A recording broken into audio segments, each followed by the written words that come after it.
Bonjour à toi mon petit oiseau des îles, un jour un conseil, nous sommes le jour 40, nous sommes mardi et nous sommes à la veille du live exclusif sur comment réussir à bâtir et vivre une relation saine, harmonieuse et durable.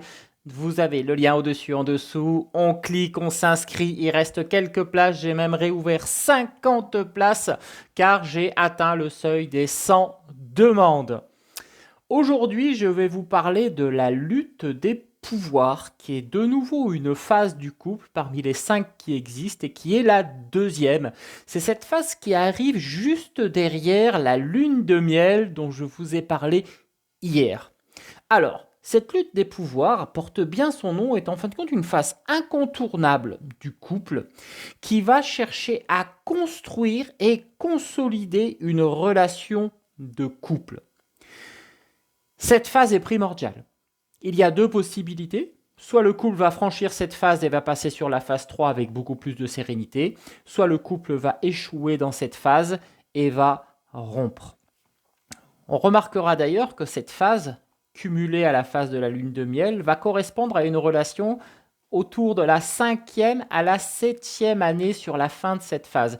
Donc voilà pourquoi les couples divorcent au cap des 7 ans ou se séparent, comme on dit bien souvent, parce que la fin de la lutte des pouvoirs intervient souvent aux alentours de 5 à 7 ans après le début de la relation.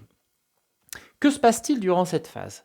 Durant la phase de la lune de miel, nous avions deux êtres, deux individus. Il y avait ce qu'on va dire toi et moi. Ces deux individus, lors de la phase de cette lutte de pouvoir va fonder ce qu'on appelle le couple. Et le toi et moi vont essayer de s'imbriquer dans une cellule qu'on va appeler le couple. Vous comprendrez fort vite que pour pouvoir s'imbriquer dans cette cellule que l'on appelle le couple, ces deux personnes vont avoir besoin de faire des compromis.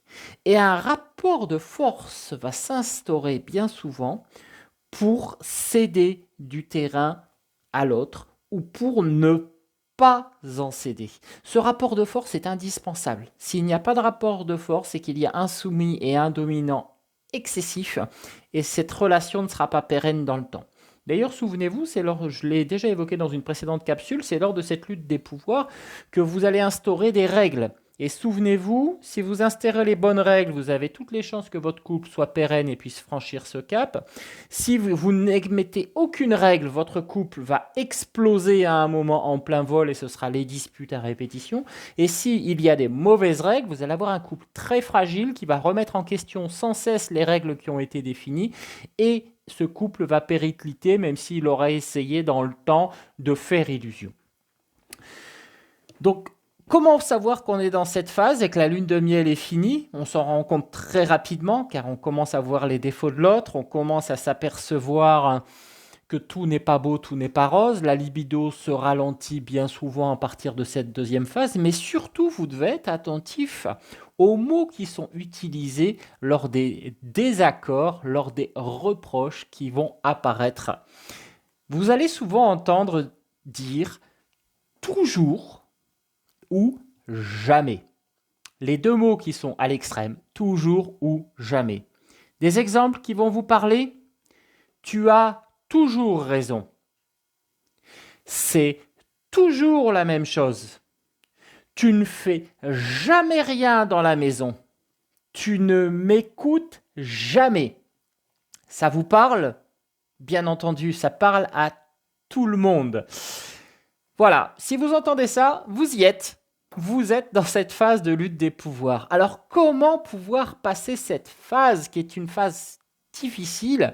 Alors pour ça, il y a quatre éléments qui sont importants à prendre en compte, dont j'ai déjà parlé dans de précédentes capsules. Et c'est pour ça que vous voyez que tout s'imbrique petit à petit et que ma méthode Love Success que j'ai mis en place pour pouvoir vous aider dans vos relations amoureuses est construite de façon à pouvoir venir s'imbriquer module après module pour vous amener vers cette réussite amoureuse. Donc les 4 éléments que vous devez prendre en compte, c'est votre intelligence émotionnelle. Vous devez apprendre à gérer vos émotions durant cette lutte des pouvoirs pour pouvoir réagir de façon raisonnée. Vous devez être bien dans vos baskets. Si vous êtes mal dans votre peau, si vos blessures de jeunesse ne sont pas guéries, si vous avez toujours ces blessures qui remontent à la surface dès la moindre dispute, dès la moindre contrariété, ça va être compliqué. Vous devez être heureux ou heureuse individuellement. Ce n'est pas votre couple qui va vous apporter le bonheur durant cette lutte des pouvoirs, qui est une phase très difficile. Vous devez être heureux vous-même. C'est un point qui est important. Vous devez avoir défini au préalable vos attentes dans le couple. Car pour pouvoir bâtir quelque chose, il faut l'avoir défini. Vous ne construisez pas une maison sans en avoir défini des plans. Il en est de même dans un couple. Vous devez avoir défini les plans de votre couple, ce que vous y attendez, ce que vous voulez y voir mûrir. Et le dernier point, c'est que lorsque vous établissez ce que vous voulez dans votre couple, vous devez établir les points sur lesquels vous êtes prêt à céder du terrain. Car durant cette lutte des pouvoirs, les deux partenaires vont devoir céder sur des éléments qui leur semblaient importants au début. Je ne parle pas de valeurs, je parle bien d'éléments, je parle bien d'axes d'orientation, de vision. On garde ces valeurs, mais on cède du terrain sur des éléments moins importants pour notre bien-être à nous.